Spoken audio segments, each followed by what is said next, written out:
दोस्तों नमस्कार। आज की इस वीडियो में हम चर्चा करने वाले हैं भारतेंदु हरिश्चंद्र के प्रसिद्ध नाटक अंधेर नगरी की। उम्मीद है कि यह जानकारी यूजीसी नेट, पीजीटी, एलटी इत्यादि परीक्षाओं में आपके लिए उपयोगी सिद्ध होगी। तो आइए हम एग्ज़ाम की दृष्टि से देखते हैं अंधेर नगरी नाटक में जो भारतेंदु हरिश्चंद्र द्वारा रचा गया है।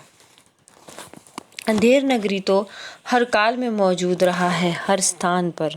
1881 में रचित इस नाटक में भारतेंदु ने व्यंग्यात्मक शैली अपनाई है। इस प्रहसन में देश की बदलती परिस्थिति, चरित्र, मूल्यहीनता और व्यवस्था के खोखलेपन को बड़े रोचक ढंग से उभारा गया है। अंधेर नगरी प्रसिद्ध हिंदी साहित्यकार भारतेंदु हरिश्चंद्र का सर्वाधिक लोकप्रिय नाटक है।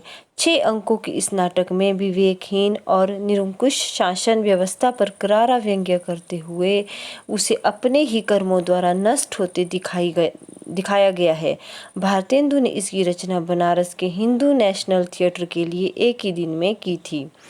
आगे हम देखते हैं कि यह नाटक 6 अंकों में विभक्त है।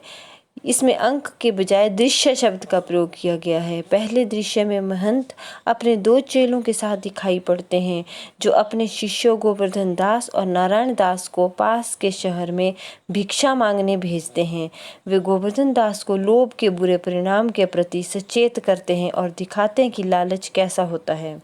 दूसरे दृश्य में हम शहर के बाजार का दृश्य देखते हैं जहाँ सब कुछ टके सेर बिक रहा है। गोवर्धन दास बाजार की यह कफैत देखकर आनंदित होता है और 7 पैसे में 2.5 सेर मिठाई लेकर अपने गुरु के पास लौट जाता है।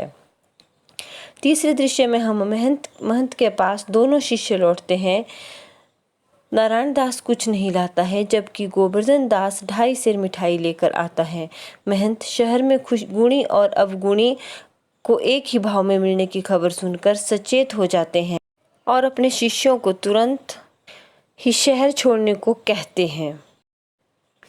वे कहते हैं सेत सेत सब एक से जहाँ कपूर कपास, ऐसे देश को देश में कभू न कीजिए बास। नारायण दास उनकी बात मान लेता है जबकि गोवर्धन दास सस्ते स्वादिष्ट भोजन के लालच में वहीं रह जाने का फैसला करता है। चौथे दृश्य में अंधेर नगरी के चौपट राजा के दरबार और न्याय का चित्रण है। श्राप में डूबा राजा फरियादी के बकरी दबने की शिकायत पर बनिया से शुरू होकर कारीगर, चूने वाला, भिश्ती, कसाई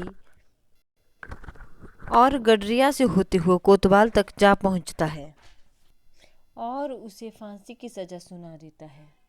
आगे हम देखते हैं 5वें दृश्य में मिठाई खाते और प्रसन्न होते मोटे हो गए गोवर्धन दास को 4 सिपाही पकड़कर फांसी देने के लिए ले जाते हैं।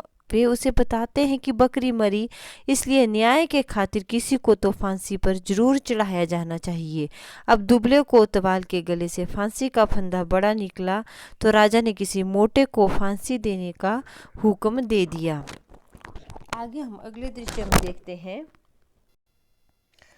6ठे दृश्य में शमशान में गोवर्धन दास को फांसी देने की तैयारी पूरी हो गई है। तभी उसके गुरु महंत जी आकर उसके कान में कुछ मंत्र देते हैं।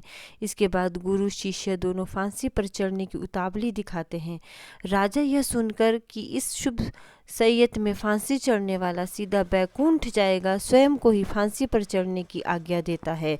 इस तरह अन्यायी और मूर्ख राजा स्वतः ही नष्ट हो जाता है।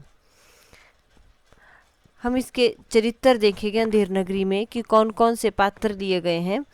जैसे नारायण दास महंत का दूसरा शिष्य, कबाब वाला कबाब विक्रेता है, घासी राम चना बेचने वाला है और नारंगी वाला नारंगी बेचने वाला है, हलवाई मिठाई बेचने वाला है, कुजलिन सब्जी बेचने वाली है और राजा चौपट राजा है। महंत एक साधु है।